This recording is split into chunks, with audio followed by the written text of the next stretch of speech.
Welcome to the IPMA Smarter City Special Interest Group webinar for today. My name is Robert Loubser. I am from this Special Interest Group, and I am here to host this webinar for you today. I'm from Cape Town in South Africa, and I'm quickly going to take you through what we're going to be looking at today. So we've got, this is the Special Interest Group for Smarter Cities. Let me just flick through my slides. Okay, so thank you for joining us. Just a few notes there. If you have any questions, if you can just click them on the Q&A button and post your questions there. When our speaker has finished a session, then we can run through the questions. If you have any comments or chat, please post them there, or you can raise your hand. What is the special interest groups? The special interest groups are an exploration of our areas that benefit our careers and work and the planet. So the SIG members, which I'm a part of this SIG, strive to advance the industry and create new standards and network with other industry leaders. We try and provide the IPMA members as well with these webinars to highlight certain aspects of the special interest groups area of focus. There are how many special interest groups? 1, 2, 3, 4, 5, 6, 7, 8, 9, 10, 11, 12, 13, 14. Artificial intelligence, healthcare, innovation and change, mega projects, smarter cities, which is this one, smarter rural, smarter you, energy, diversity, equality and inclusion, PMO, and environmental, social, and governmental. Okay, so look out for those SIGs. They all have interesting content. And if you go to sig.ipma.world, you'll find that you'll find the SIG of your interest there, and you can find the events that they post there. Okay, so for today, we've got an exciting webinar for you. We've got Dr. Beverly Passian, who is going to talk to us about smart city projects and the quality of life priorities. So exciting today. Dr. Bev is going to bring us an interesting insight on an aspect of smart cities that we don't always look at. There's a lot of focus on technology. There's a lot of focus on other aspects, and it is important to also consider the human aspect and the quality of life aspect for smart cities. Now, Bev is at Utrecht University of applied scientist. She started her career as a project manager, and she decided in her life to focus her attention on quality of life aspects in smart cities, and has since devoted her research to that aspect. In a newly complete doctoral study, she's looked at 4,000 plus projects, along with case studies of 8 cities, clearly showing how the projects categorized as necessities, exciters, and desirables achieve these quality of life aspects and dimensions. Bev, I'm going to hand over to you. Let me just get my screen sorted out here. So I start sharing? Yes, I'm going to hand over to you. Let me just try and find this button. There we go. I like Dr. And if everyone can welcome Bev, and you could take us along the journey. I like Dr. Bev. It sounds like a radio show. Welcome to Smart Cities with Dr. Bev. All right, so share screen. All right. Okay, so everyone can see just the slide, right? Yeah. Not presenter. Perfect. Thanks, okay, Bev. perfect. Perfect. Thank you, Rob. Hi, everyone from wherever you are in the world. It's lovely to make your virtual acquaintance. I'll be talking today about smart city projects, and in particular, the various perspectives of quality of life. I have several dimensions that have been at the core of my research. And I'll look at both research and practice elements and give you some ideas of where you can, as project managers or researchers, where you could take possible next steps either in your professional lives or perhaps with me. Just a quick note on the agenda. I'll start with explaining my own motivation. My motivation is perhaps something that will resonate with some of you participating. It was a personal choice that has led to professional, really, revelations. Obviously, I'll focus on the research and the results. There are certain theories that I will be contributing to the research, to the world of research, and let's see, why isn't it? Okay, and then look at ideas on what practitioners and researchers can do. If anyone hears strange noise in the background, it's because my new puppy is sleeping and he might wake up. So apologies for that in advance. So this story really begins with my own, and that starts with my beginning in project management research that really started with my first PhD at UTS, University of Technology, Sydney, Australia. That PhD was a reflection of the beginning of my career in managing e-learning projects. While I'm very proud to have done that work, it left me feeling a bit unsatisfied. And combined with the subsequent years where I looked around, and a colleague of mine, and this was 8 to 13 years ago, a colleague of mine at the time said, you know, the world of project management research is kind of morally ambiguous. And that idea, that quote, always sort of stuck with me. At the time as well, there was some, but not an enormous amount of progress looking at public priorities and including the United Nations Sustainable Development Goals.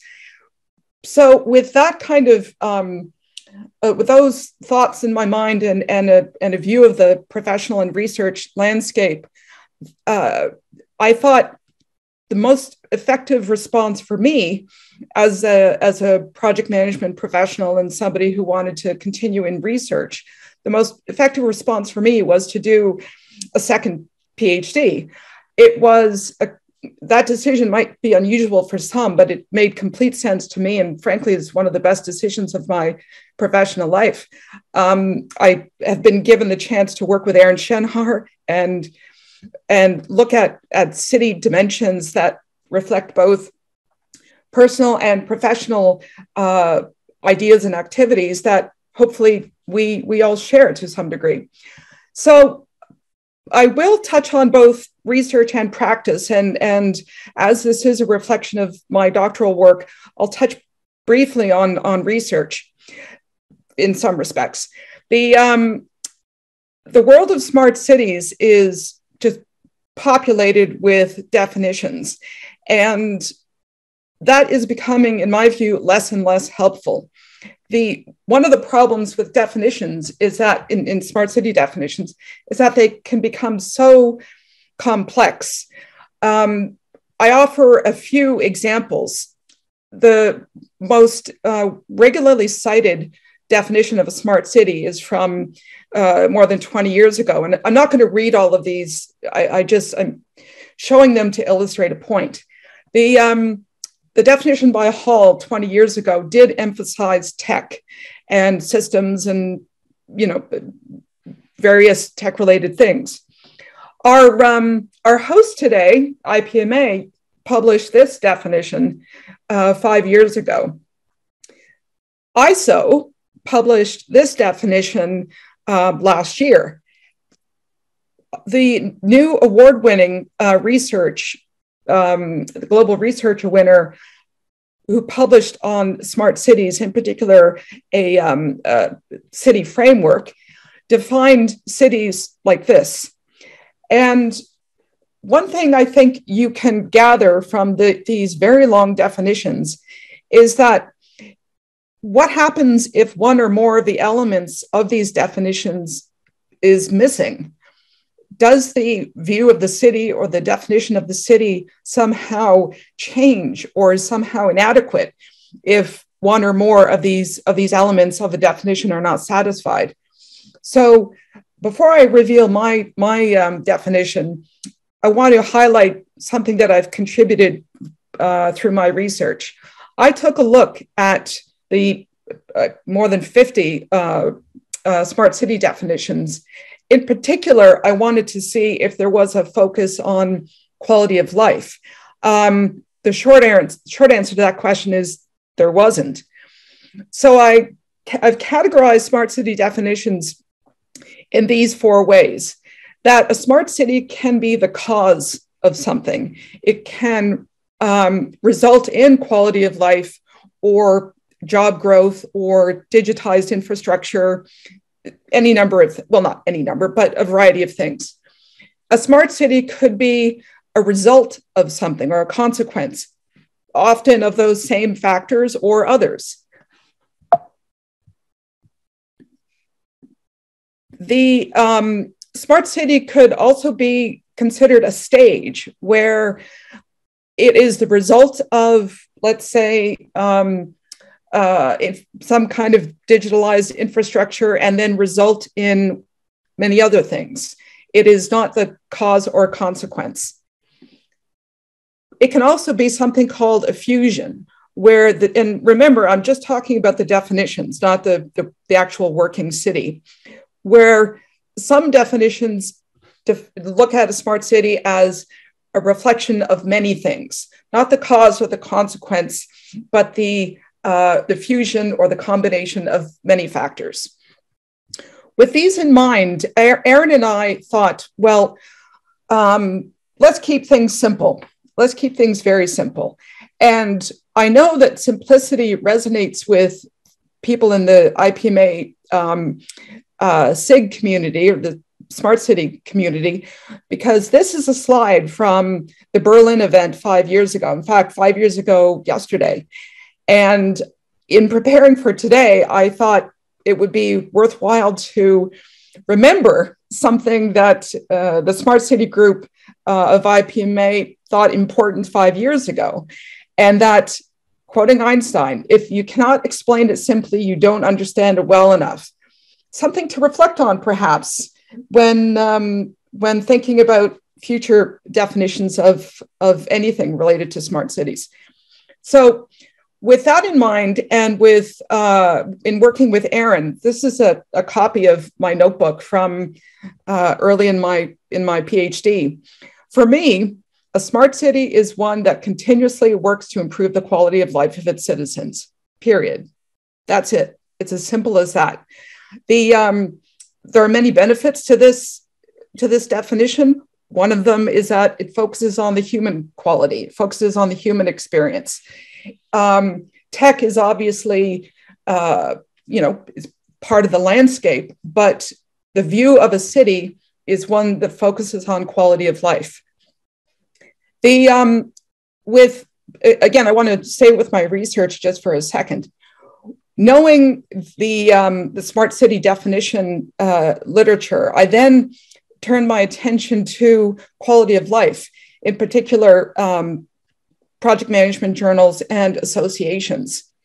I looked at the big ones, the big PM journals, of course, PMJ, the Project Management Journal, IJPM, and the International Journal of Managing Projects in Business. Certainly not the only project management journals out there, but for my purposes, the big 3. And the attention was just the lack of attention was shocking. The presence of quality of life as a phrase was minimal, and there was no attention or no connection between quality of life and cities. So from a research point of view, there is work to do. PMI doesn't have a particular focus, or at least not one that I can easily find. IPMA has this SIG, and from what I can tell, a more focused and committed effort. Having said that, the IPMA was launched 5 years ago, and from what I understand, there was limited activity. And now with Ben and Rob, things are picking up again. It's worth mentioning that IEEE has an enormous smart cities presence. IEEE, all of you know, or I hope all of you know, is the oldest, I think it's 80 years old, tech-focused professional association that is specifically devoted to looking at tech from a human point of view. They have a large smart cities organization. One area of my professional life is the conference series that I mentioned, that I've listed right there. It is devoted entirely to quality of life in smart cities. Next month, we're having the fourth event in Lithuania, in Kaunas. If any of you would like to attend, the URL is right there. So all of this to say that the attention by project management researchers on this critical topic is minimal. So moving on, of course, to the citizens. They are, at the end of the day, the most important stakeholder. From a research point of view, I wanted to look at who they were, what does engagement look like, what could their role be. There is a lot more literature on the citizens' role, and not really any in the project management literature, so I had to look elsewhere. I want to share with you a couple of examples of engagements. Not often, but sometimes the engagement is a function of the type of city. Something else related to the world of smart cities is this growing collection of city labels: the green city, the app city, the socially sensitive city, and the participatory city. These are just a few. But from the literature, these different city types have different engagement models associated with them. From a committed smart city environment, the city of Trondheim, they've published valuable work in the area of citizen participation. They call it the Citizen Participation Playbook. And there are a number of activities that they do. This is just half of the collection I'll show you. I'm not going to read all of these details, but they'll be made available in the slides after. These are some of the engagement activities. These are others. And in addition to the value of these citizen engagement approaches, they do represent value for both researchers and practitioners, insofar as researchers have relied traditionally on interviews and surveys and observations and other techniques. As the digital world has grown in importance in providing original data, the world of smart city research is a very appropriate model for gathering original data using new methods, new research methods. And Trondheim is one example of doing that very well. Looking at citizen engagement, though, has revealed some very, very interesting and to a certain extent disturbing things. The dynamic of tech haves and tech have-nots has come up, in the sense of having citizen stakeholders come to an engagement opportunity for city planning or some project within city planning. Often those self-selected representatives are tech savvies, they're tech advocates. And what some cities have found, and Calgary is an example of that, they have found the presence of tech haves versus tech have-nots that is creating an inequity that is rippling through its smart city project efforts. So I highlight Trondheim and I highlight Calgary as two cities doing some really impressive work on citizen engagement and looking at it from different points of view. Talking about different points of view, I want to take one step back to my own point of view on citizens. When I first started planning this doctoral work, in my mind, I considered the citizen as the end user. And when I think about that now, I think I could not have been more naive. And when I started looking at these different engagement models and different references in the literature and in practice around the world, I was stunned really by the characterizations of others. One characterization that I'm still shocked by is the one where the citizen was identified as the victim. And this was, I'm not going to go into too many details, but a project in Belgium where it was a transportation infrastructure project, and the citizen engagement piece didn't happen. It was called the Smart City Project. The infrastructure was built, and the citizen response later was they consider themselves victims of City Hall smart city efforts. And so that got me thinking about what I could do as a researcher in contributing to this part of the theory and understanding of practice. I mentioned the notion of bright spot because I think it was 2 years ago, there was an article in the PM literature where citizen, or the project citizen, that phrase, was considered a bright spot. I found that kind of curious because the project citizen idea has been around for more than 10 years, well, much longer than that, but it's been looked at in those terms, in this example, for more than 10 years. Again, I'm not going to go into all the details. I'm reflecting my research as a way of providing a comprehensive view. But this is in the books. So I'm wondering what is meant by the researching of project citizens as a future bright spot. It seems to me that, I say here that the future is here. From my point of view, and a contribution that I'm making is to look at these citizens in terms of their engagement and what that engagement could mean.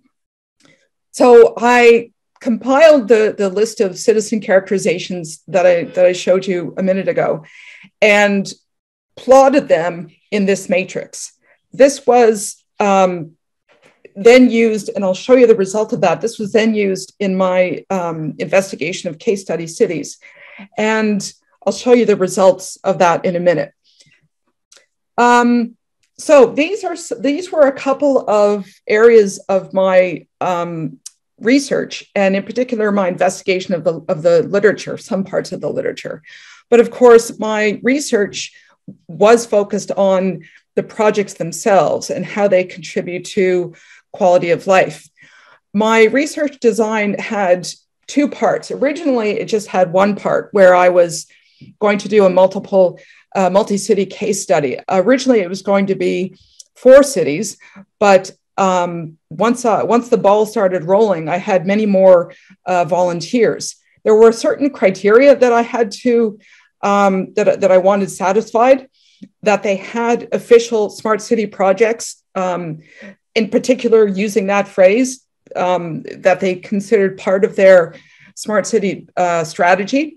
They also had to have articulated quality of life in that vision or strategy. As a result of that case study effort, I've collected more than 1,000 smart city projects. To be clear about the language I'm using, the phrase smart city project is what has been provided by the cities themselves.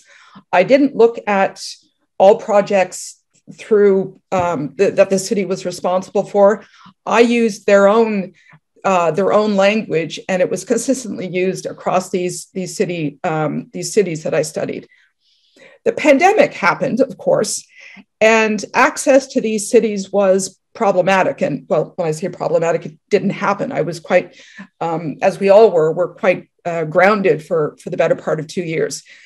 So in parallel to the case studies, I started gathering, again, smart city projects from around the world. I used various ranking schemes, and I'll show you how that came about in a minute.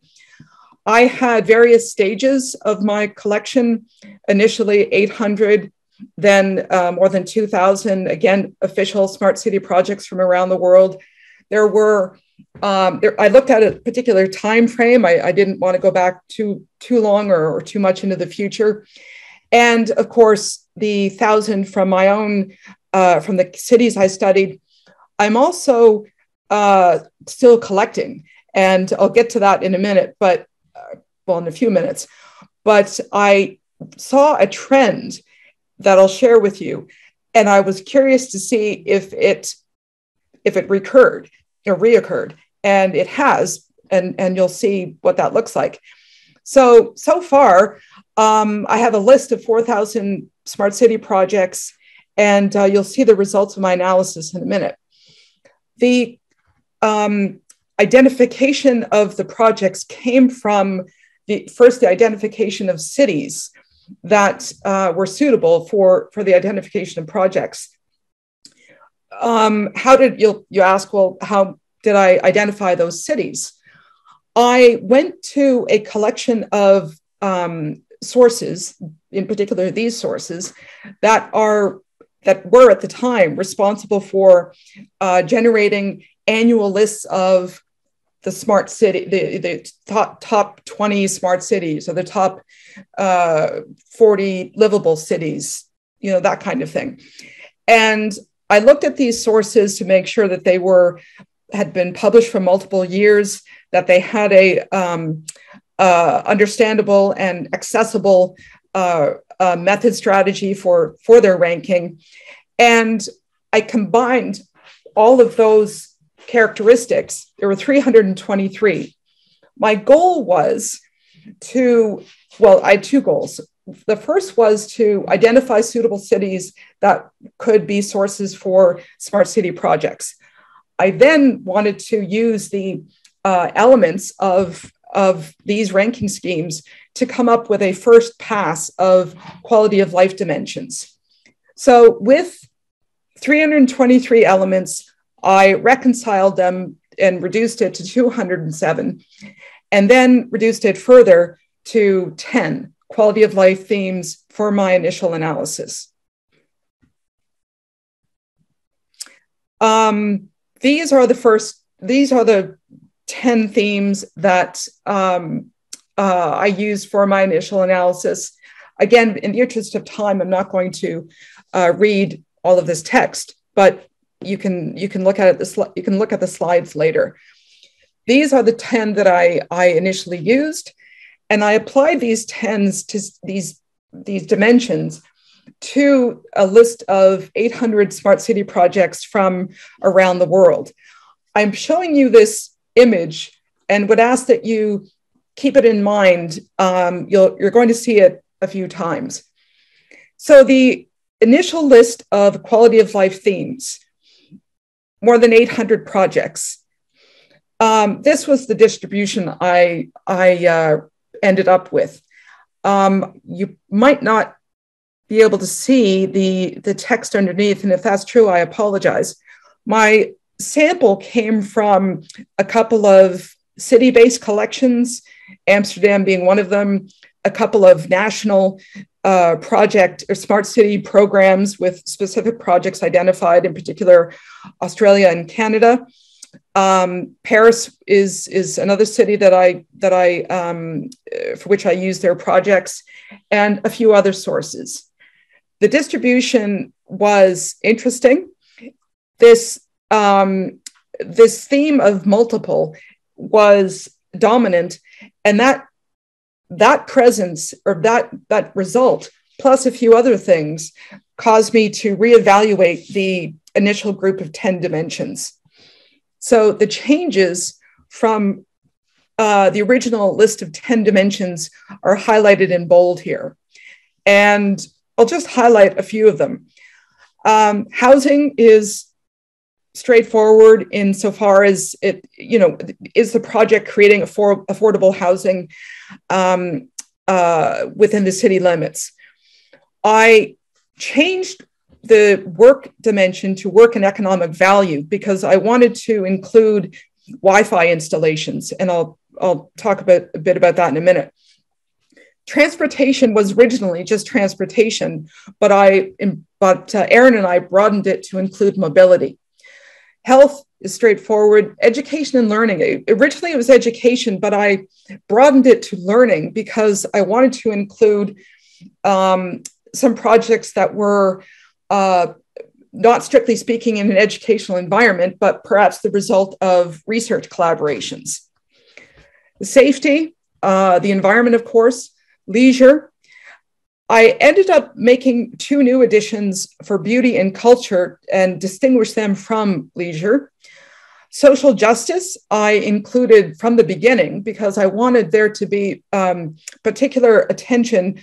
Well, I wanted to see if there was particular project attention to issues that affected a particular group, a specific group that could otherwise be badly affected by city policies.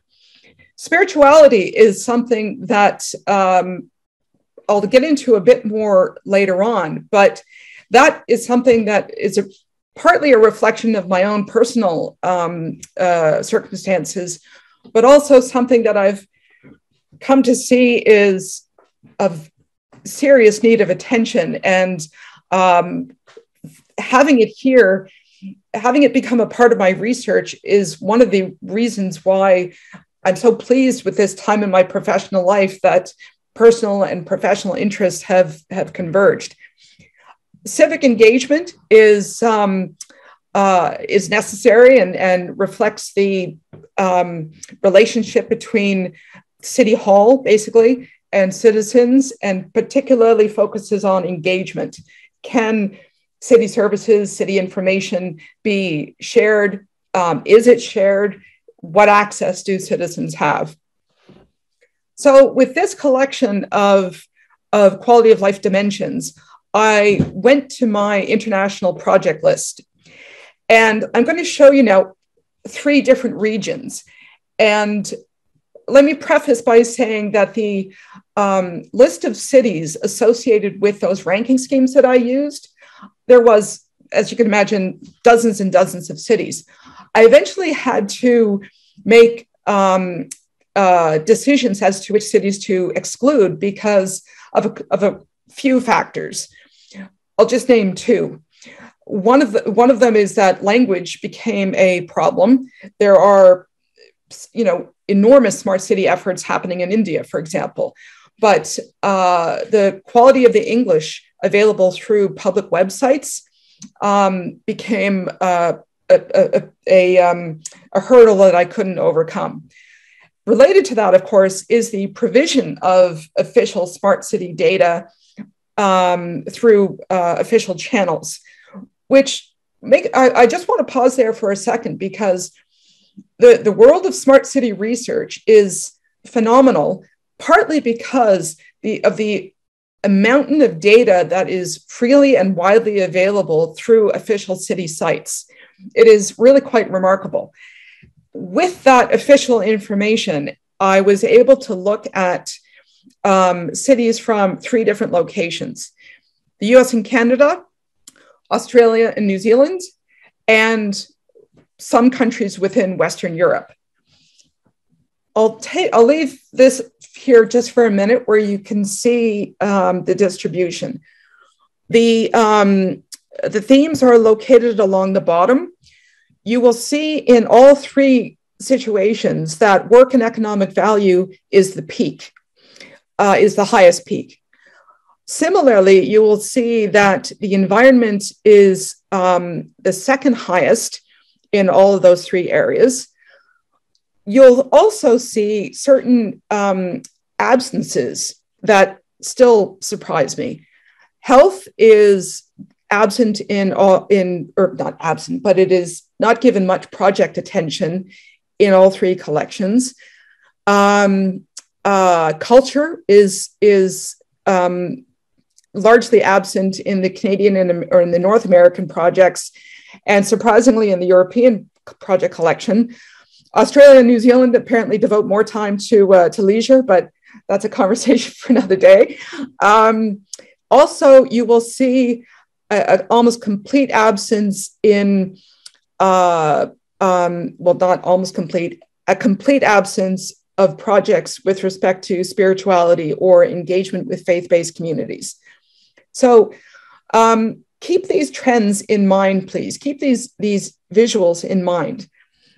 Moving on, I've looked at my case study cities, and just to refresh your memory, I looked at 8 cities: Bilbao, Calgary, Dortmund, Athens, Rawabi, Palestine, Trondheim, Utrecht, and Vilnius.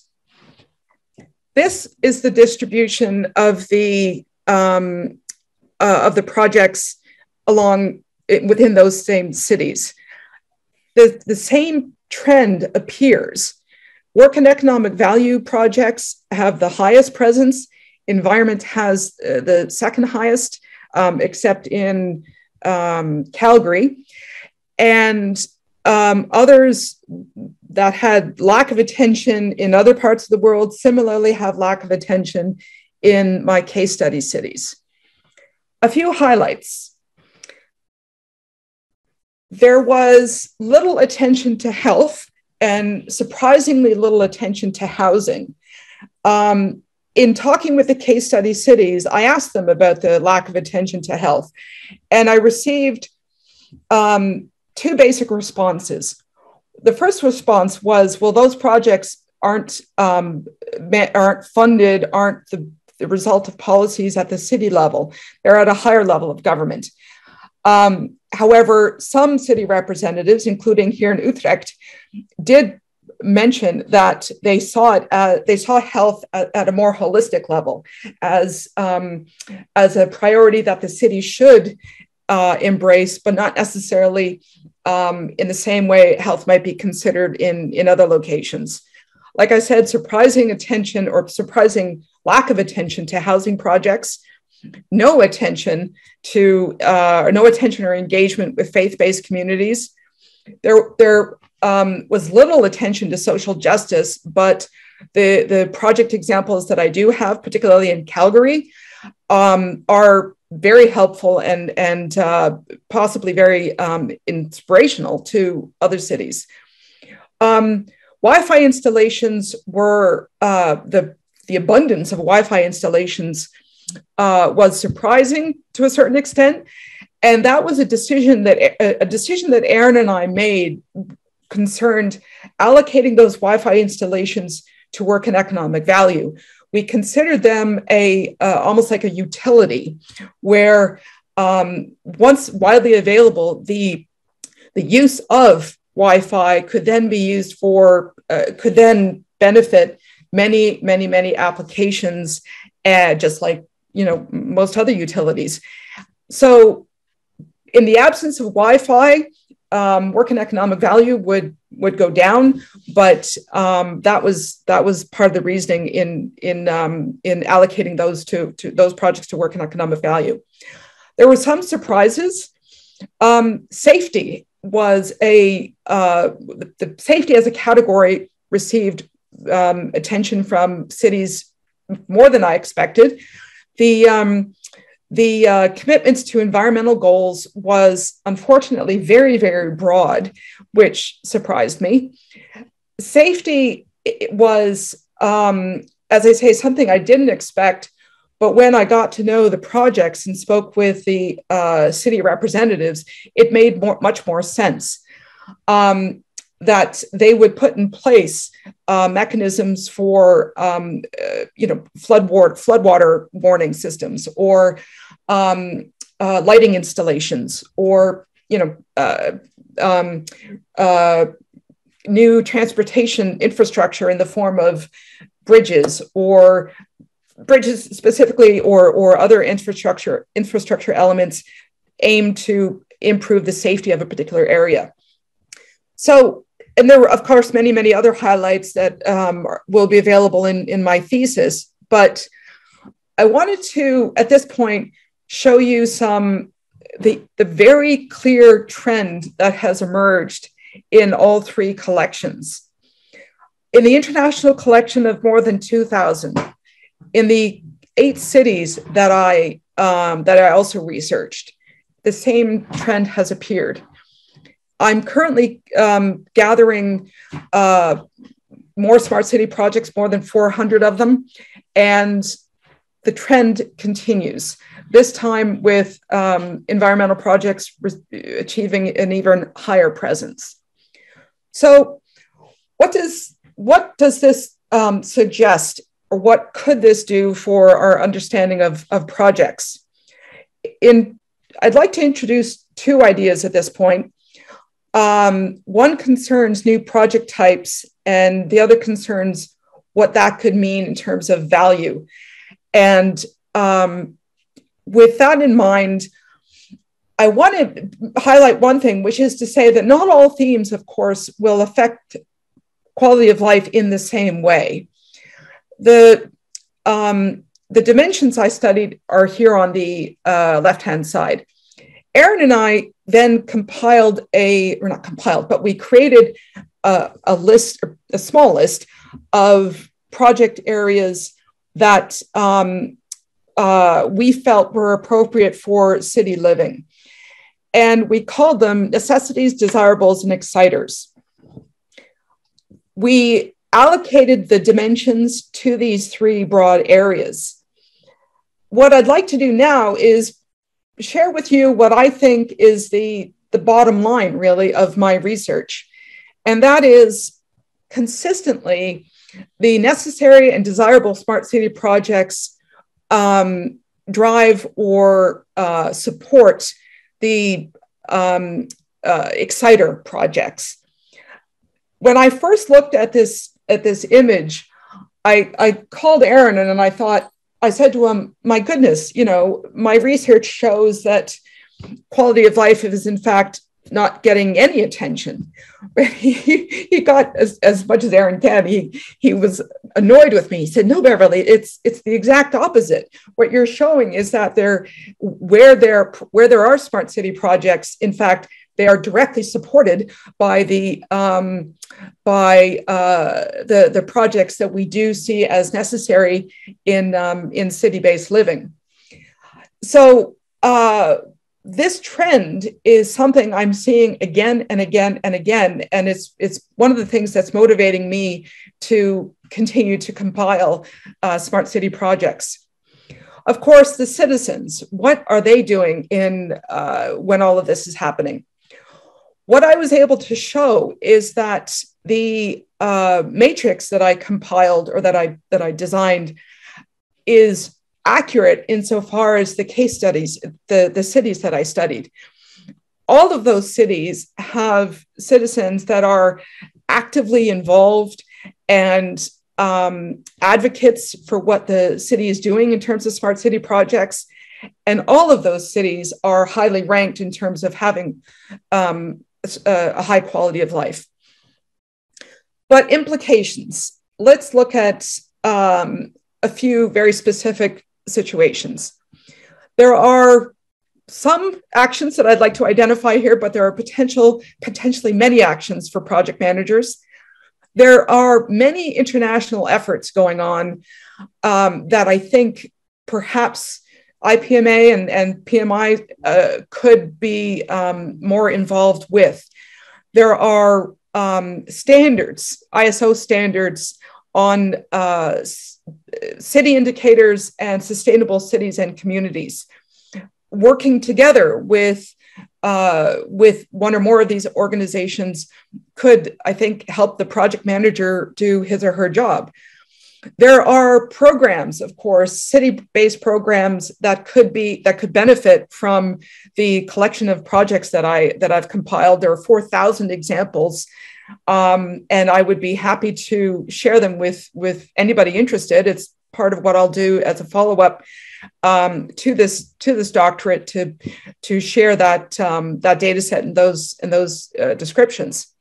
Of course, ensure that the citizen is at your project table as advocates and as equity partners, in the sense that you have people at the table who aren't just technology advocates, that they're not just high-end, hardcore tech users. Have people at the table who are,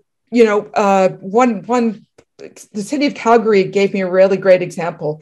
They said that there is a large community within the city of Calgary that are not economically well off, and they are frequent users of the local public libraries.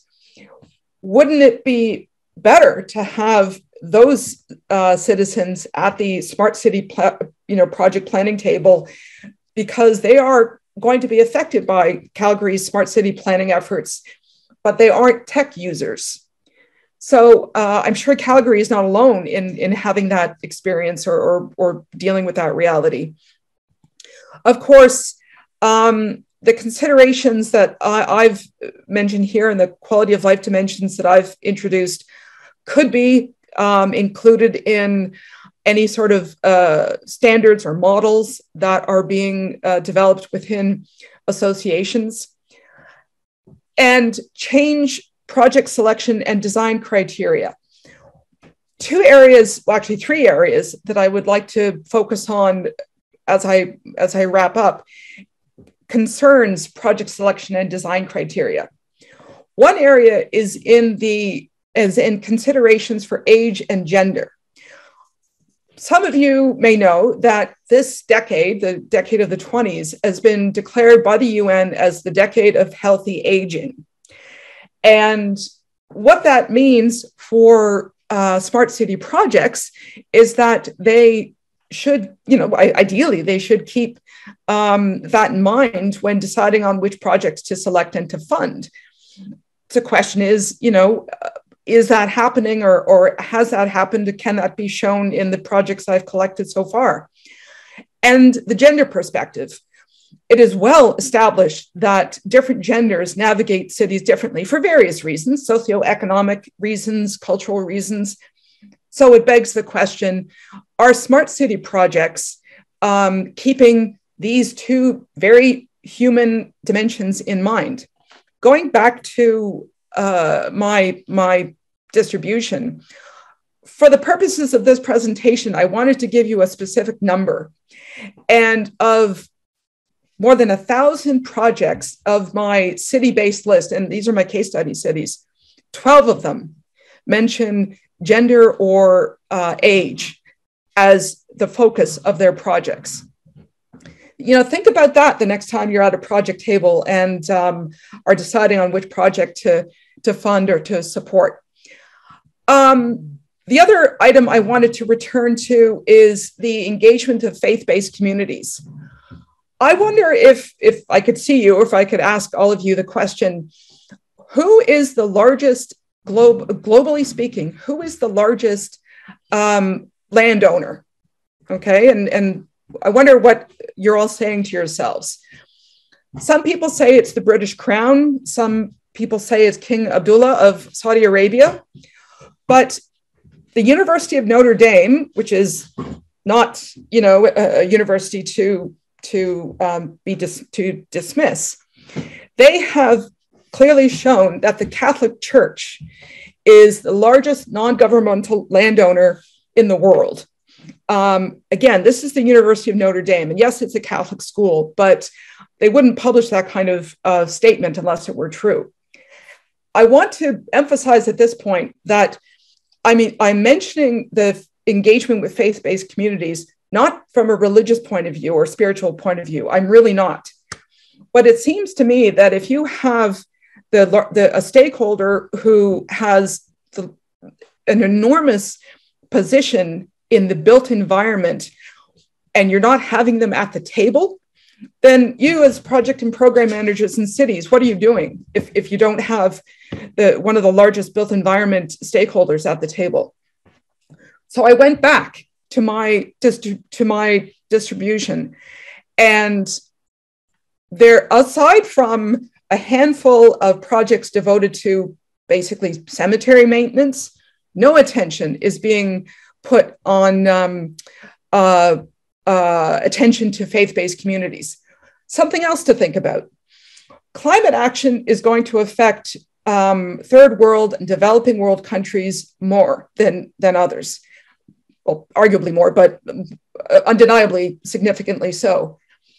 So many of those parts of the world have a strong faith, and those people will be migrating to cities that should support that part of the human experience. But this shows that no attention is being paid so far. And I've asked the city representatives that I've interviewed for my research, every one of them, when I asked them about gender perspectives or faith-based engagement, all of them said there was nothing was happening in that respect. So research, just to wrap up, research, of course, I will be publishing my theories. I will be developing further the themes, particularly in terms of measurability and creating models. What impact could each of those dimensions have, and can they be quantified? Just to give you an example, I took a very basic approach to looking at impact with the original collection of 800 projects. Very, very simple analysis. And I came up with a spectrum of low, medium, and high. When using these definitions, when I plotted those same smart city projects, even though they could be happily categorized in my quality of life dimensions, they weren't having an impact, except in London, which is exceptional in many ways. But the problem is most people don't live in places like London. So that is one step I want to take in further analyzing my findings. Speaking of what I'll be doing, of course, I will continue to build my smart city collection.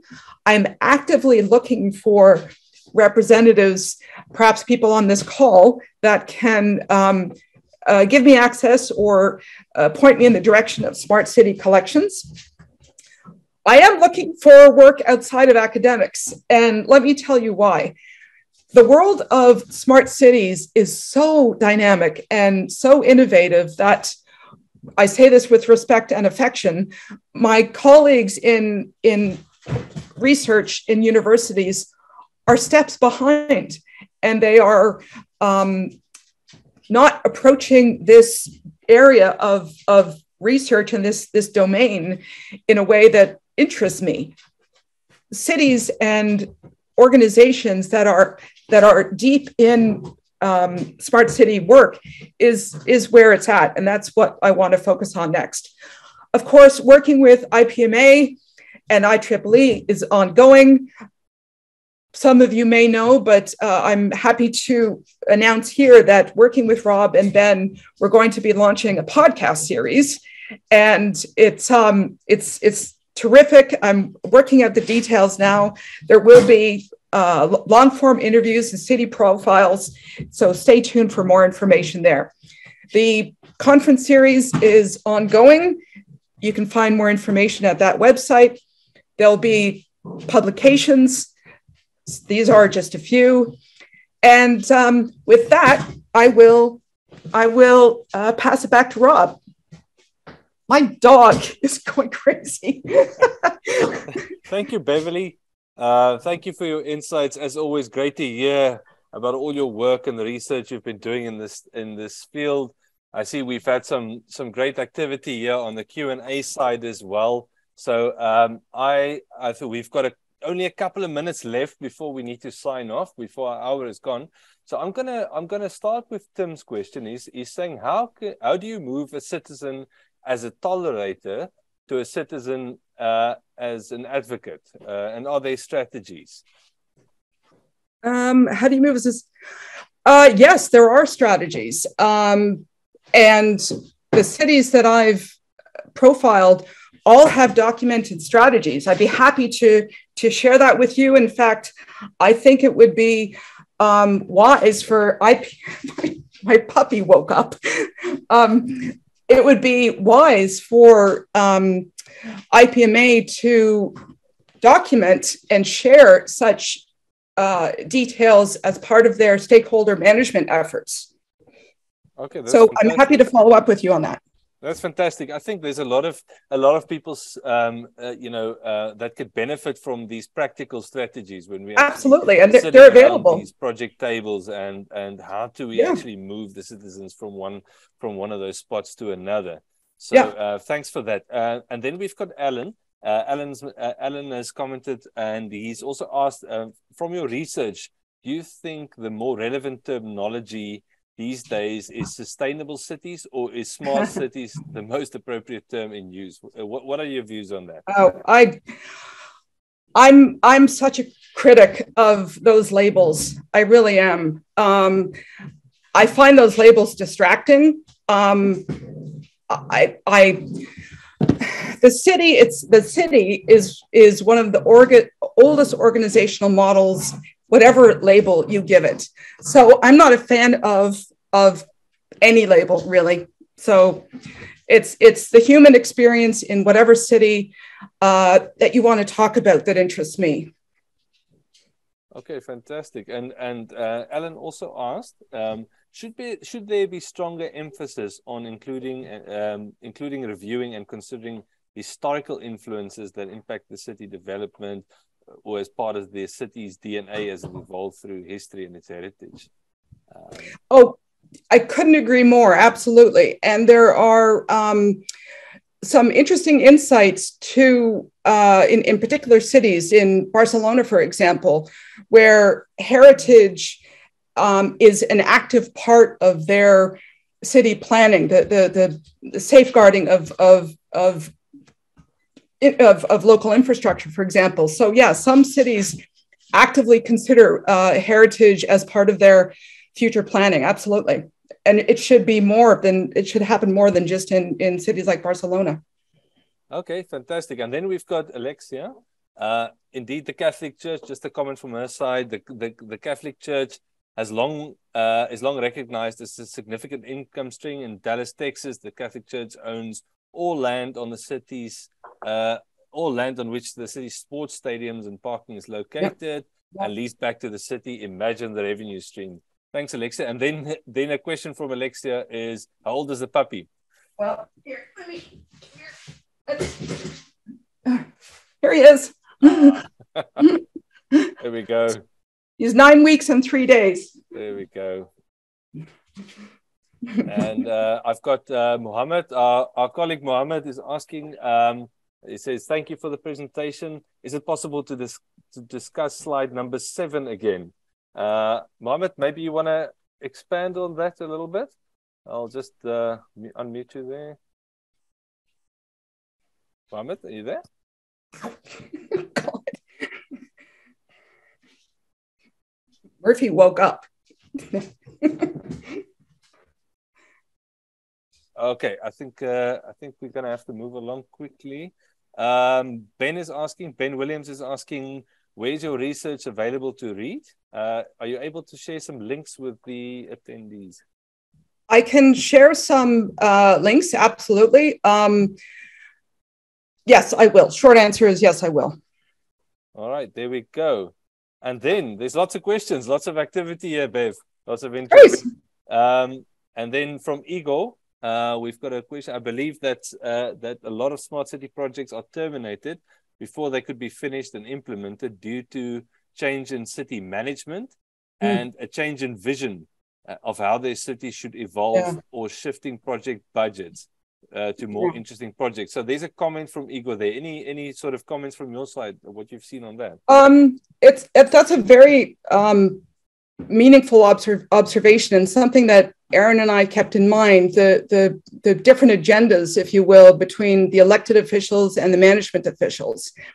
And what I can say is, at least in cities that do take citizen advocacy seriously, and the cities that of my research and others similar to that, I have such respect and faith in and I don't mean faith in the other way, but like belief in their creativity and their thoughtfulness, and the sharing of their information publicly is an indication of their commitment to smart city projects. Cities that are true to their word and keep these projects going, to your point about them being terminated, it's not been in my experience. It's not been my experience in studying these cities that where they walk the talk. Those who commit to these types of projects and want to stay innovative, they don't terminate them. They keep them around, and they're often short-term projects, 2 to 4 to 5 years. They want a quick hit, right?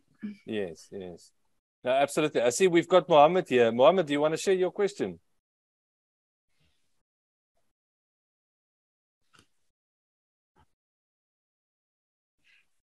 All right. I think we've got a bit of a sound issue. We've also ran out of time, so I just want to say thank you again, Bev, or Dr. Bev. Thank you for. Oh, sorry. I think we've got one more question here. Before we go, what happened? A city like Monterrey, Mexico, with smart factory like Tesla and a new city make a new city project. I guess that's a bit of a comment in terms of what you were just saying. So thank you for the comment there. Yeah. Let me just say before we sign off, I would love more city data. And for people on this call, you would, I presume, have more familiarity with your cities and be able to point me toward official data that might be called something else other than a smart city project. So please get in touch with me, and I'll share my insights. I'll share my data set, and I would love to share. I would love to receive anything you're willing to share. Hey, Ben. And he's off. And so I just want to say thank you again to you, Bev, for sharing your thoughts. We certainly had a lot of interest and activity here today, and that's always great to see. On behalf of everyone here today, I'd like to thank you for that. We look forward to the podcast. We look forward to being part of that. I just want to remind everyone the badges will be available automatically when we finish this, and there will be a satisfaction survey that comes up as well. If you don't mind just completing that, and if you're looking for any information, please go to sig.ipma.world. With that, I'd like to sign off from my side and from the Smarter City SIG side. Thank you, everyone, for coming, and goodbye. Bye, everyone.